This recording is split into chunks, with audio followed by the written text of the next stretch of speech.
জয় মা তারা, জয় গুরু বামদেব। লগ্ন থেকে সপ্তমে অর্থাৎ পত্নী স্থানে কেতু থাকলে কি হয়?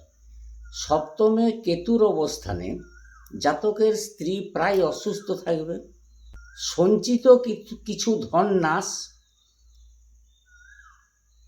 জাতকের জল থেকে ভয় থাকে, স্ত্রীর প্রতি অবিশ্বাস, মন্দ নারীর সাথে মিলন।